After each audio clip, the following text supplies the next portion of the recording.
खबर राजस्थान जिले से है। नरसिंहपुर जिले के बॉर्डर में और राजधानी ढाबा में संत राम लला सरकार से हमारे दबंग इंडिया न्यूज चैनल के पत्रकार द्वारा उन्हीं की सच्चाई के विषय में जानकारी लेना चाहा। सुनिए राम लला सरकार ने क्या क्या कहा डाला, कितनी बड़ी बड़ी भविष्यवाणियां कर दी। उन्होंने ये भी कह दिया कि 2028 तक गौ माता पूर्ण रूप से सुरक्षित हो जाएगी और 2028 तक हिंदू राष्ट्र की भी घोषणा हो जाएगी।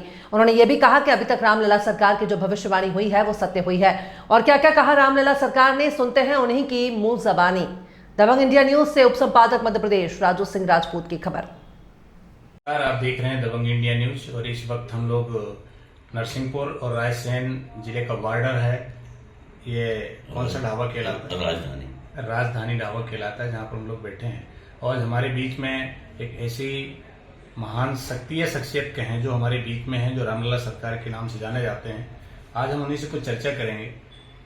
गुरुदेव, हमने देखा है कि रामलला सरकार का बहुत ज्यादा बोलबाला चारों तरफ, तो ऐसी कौन सी शक्तियां हैं जिसकी वजह से जी आपको लोग और आप लोगों को ये सब किस तरह से कर पा रहे हैं? जी, सर्वप्रथम समस्त भारत माता के सुपुत्रों को मेरा कोटि कोटि वंदन प्रणाम, आपको हृदय से साधुवाद, धन्यवाद। देखिए, आपका बहुत सुंदर प्रश्न है। देखिए, रामलला सरकार नाम ही अपने आप में सब कुछ है और मेरे राम जी के श्री चरणों के रज की कृपा से जो भी कुछ हो रहा है सब श्रेय उन्हीं को जाता है, हमें कुछ नहीं।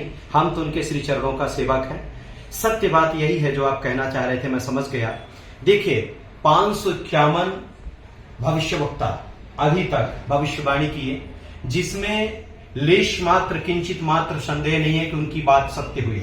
उनकी बात तो पूर्णतः सत्य नहीं हुई है। एक रामलला सरकार का ही ऐसा नाम आता है कि जो भी कुछ बोला जाता है वो सत्य होती है बात। लेकिन ये बात सत्य होती है श्री राम जी के चरणों के रज की कृपा से। इसमें हमारी कोई दक्षता नहीं है, कोई सामर्थ्यता नहीं है। ये मेरे रामलला सरकार के चरणों बोला, आपने जिस विधायक को बोला वो विधायक जीत गया, आपने जिसको जो कहा वही हो रहा है, तो ये सब कैसे हो रहा है? देखिए, मुझे तो ऐसा लगता है कि जब भगवान के श्री चरणों का रज किसी व्यक्ति को प्राप्त हो जाता है, मिल जाता है ना, तो वो कुछ भी बोलता है वो सब कुछ संभव हो जाता है। जिसके ऊपर परमात्मा की असीम कृपा हो जाती है वह व्यक्ति जो भी कुछ बोलेगा वाणी उसकी सत्य होगी। जा पर कृपा राम के होई, ता पर कृपा करे सब कोई। परमात्मा की कृपा हो जाए, इसके बाद मनुष्य किसी कार्य से वंचित रहे, ऐसा हो ही नहीं सकता। ये जो भी कुछ होता है मेरे रामलला सरकार की चरणों के रज की कृपा से होता है, मां कुंबला के चरणों के रज की कृपा से होता है। और मुझे ऐसा लगता है कि आप लोगों के स्नेह और प्रेम की वजह से भी होता है। मेरा एक प्रश्न और है जी। बहुत सारे ऐसे चैनल हैं, बहुत सारी ऐसे मीडिया में हम देखते हैं जी, बहुत सारे चैनल खंडन करते हैं इस बात का कि सनातन की जो शक्तियां हैं ये शक्तियां नहीं होती हैं जी। इस तरह से कई तरह की विकृतियां भरी बातें होती हैं, तो ये सब क्या है? मैं भारत के न्यूज चैनलों की बात नहीं करता, पूरे विश्व के न्यूज चैनलों की मैं बात करता हूं और ये मेरी अकाट्य सत्यवाणी है। मैं पूरे विश्व के चैनलों को चुनौती देता हूं। अगर उनको ऐसा लगता है कि सनातन धर्म में कोई अदृश्य शक्ति नहीं है या शक्ति नहीं होती है, तो वो रामलला सरकार की पूर्णतः परीक्षा ले सकते हैं। लेकिन ओपन परीक्षा, किसी स्टूडियो में नहीं, ओपन परीक्षा, लाखों हजारों लोगों के बीच में रामलला सरकार को खड़ा करें, मैं प्रमाण देने के लिए तैयार हूं। और सबसे बड़ा प्रमाण यूट्यूब में है, आप लोगों की चैनल के माध्यम से ही डला हुआ है। हमारी एक एक वाणी सत्य होती है। वाणी उसी के सत्य होती है जो साधक होता है, जो राम जी के चरणों का रज लेके जीवन जीता है। और मुझे ऐसा लगता है कि जो लोग कहते हैं ना कि सनातन धर्म में शक्ति नहीं है, ये कोई शक्ति नहीं है, ये कोई साधना नहीं है, ये कोई तप नहीं है, मैं उनको अज्ञानी कहूंगा और उनको एक छोटा सा लघु बालक जैसे होता है ना, किसी विषय को लेके जिज्ञासा नहीं रखता, बस कही और सुनी हुई बात को लेके रट्टू तोता जैसे पक्ष रखता है। मैं तो उनको कहूंगा वो अज्ञानी है और एक छोटा सा शब्द और कहूंगा, मूढ़ है वो।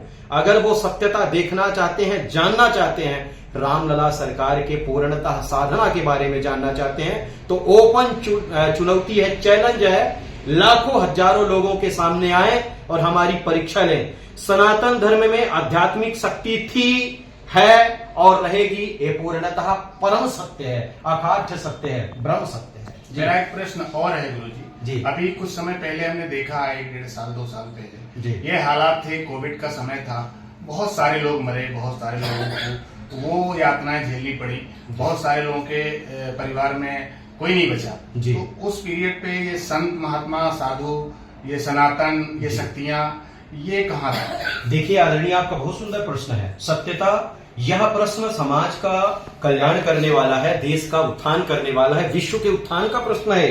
सही बात है। आपका कहने का तथ्य तात्पर्य यह है कि अगर उस समय विद्वान थे, शक्तियां थी, तो बचाव क्यों नहीं हुआ, यही कहना चाहते हैं। जी देखिए, संतों के तप की वजह से, विद्वानों के तप की वजह से, विद्वानों के ज्ञान की वजह से ही भारत देश में कोरोना का लेश मात्र, किंचित मात्र भी प्रभाव नहीं था, क्षणिक था। उन क्षणिक प्रभाव को भी खत्म किए योगी जन, तपस्वी जन। और मुझे ऐसा लगता है कि 1,00,000% सत्य है कि जितनी आपदा अन्य देशों में आई, उसके अपेक्षा भारत देश में तिल मात्र, लेश मात्र आई है।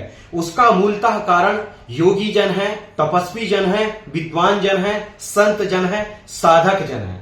और मैं आज आपको एक छोटी सी बात और कह देता हूं, भारत देश में कभी भी ऐसी विपत्ति, आपत्ति नहीं आएगी।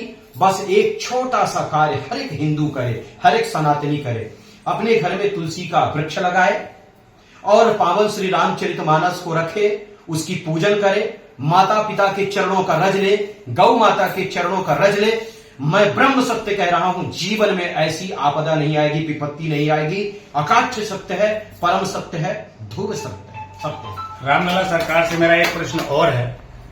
आज हम देख पा रहे हैं, जिस तरह से आपने बोला गौ माता का चरण रज लें और उससे ये सारी चीजों का निदान होगा। आज हम देख रहे हैं कि गौ माता की बहुत ज्यादा दुर्दशा है, जगह जगह हम देख रहे हैं गौ माता कट रही।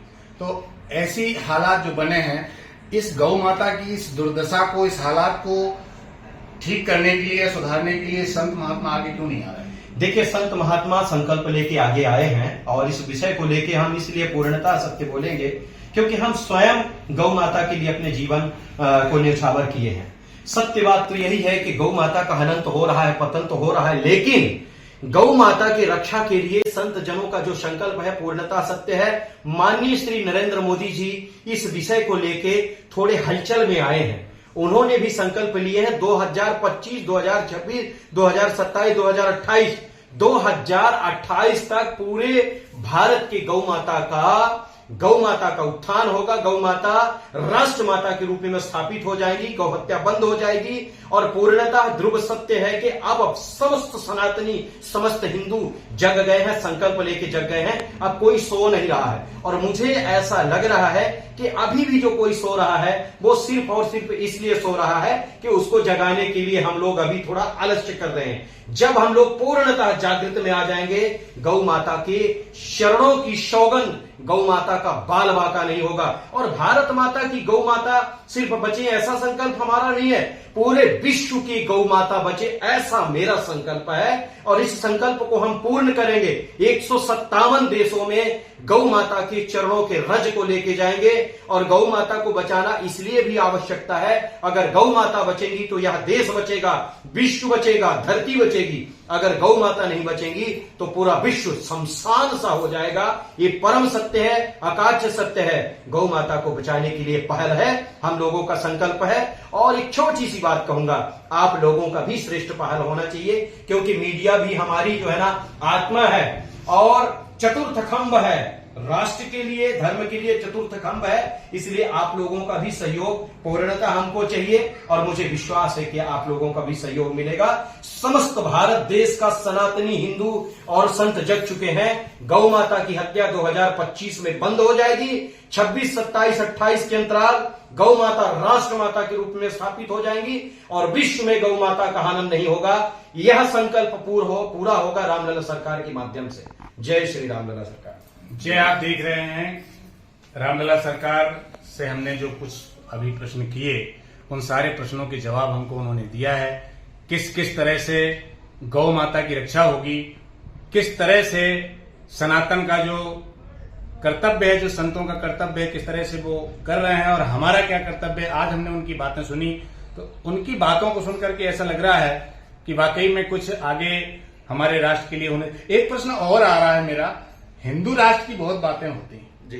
तो क्या हिंदू राष्ट्र हमारा, क्योंकि यहाँ पे सभी लोग रहते हैं, मुस्लिम भी रहते हैं, सिख भी रहते हैं, ईसाई भी रहते हैं, सारी जी। समाज रहती है जी, तो हिंदू राष्ट्र हम कैसे बना पाएंगे? बहुत सुंदर आपका प्रश्न है।